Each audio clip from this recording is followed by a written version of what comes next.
Let's get into this video by Hillary Clinton, ladies and gentlemen. The same lady who admired Margaret Sanger. The same lady who said Negroes was like human weeds and need to be exterminated. Before it was Planned Parenthood, it was the Negro Project.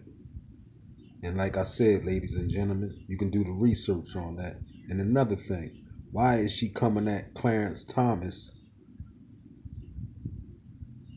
the only black supreme judge that sits on the bench? Wasn't it more than one person who made the decision to overturn Roe versus Wade? So why is she coming at this black man? Once again, it goes to show you, by any means necessary, these people love to keep their foot on the black man's neck.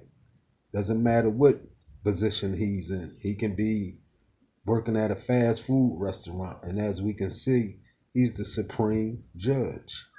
And she's coming at him as if he was the only judge that overturned Roe versus Wade. But see, I don't respect Hillary Clinton because she admired a woman that was straight wicked, wicked, wickeder than the witch from the east that she admired, Margaret Sanger. Let's talk about that.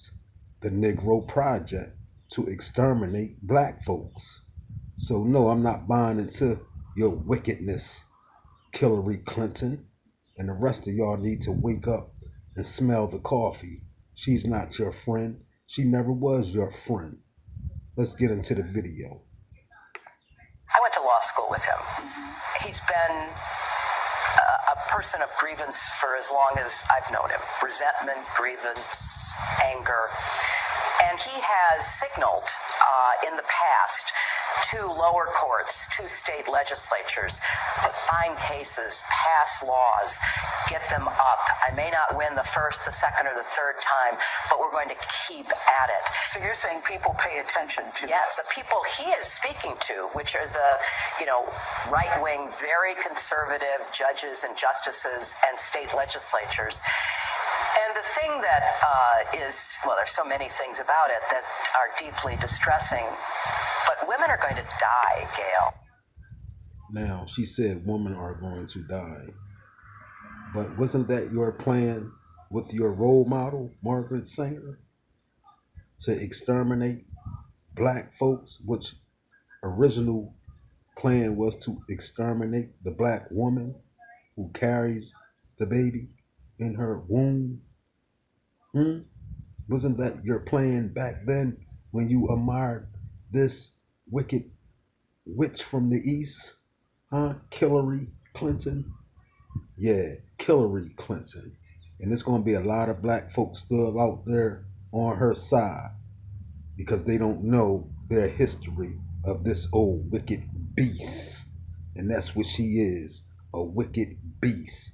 Look at the look in her eyes. Look at the look in her eyes. A straight devil, a beast, a witch that worshiped a lady that said exterminate black folks by any means necessary. Let's go. Women will die. Wow. All right, here to discuss is chairman of StopJoe.com and former state senator Ted Harvey and vice president of TAG Strategies and former director of press communications for Trump's 2020 campaign, Aaron Perini. All right, so some pretty harsh accusations from Hillary Clinton, Ted. What are your initial thoughts? Well, it's Hillary Clinton, again, just trying to make news and keep her name in front of the American people. I wonder if she's still trying to run in 2024, thinking Biden's not going to. But it's nothing new. She is always trying to go after conservatives and say that they are the far extremes because they want to save babies that are being aborted right up until they are 7 pounds and being delivered.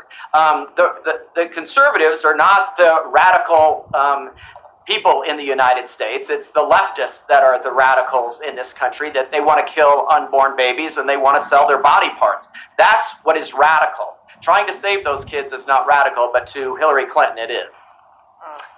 Aaron, I think it's a little bit of the pot calling the kettle here, and I think it's also ironic. Maybe she's talking to the mirror. I don't know about someone being always angry and having grievances. Yeah. I mean, I thought she was talking about herself. But the overall outrage, this over the top reaction of women will die.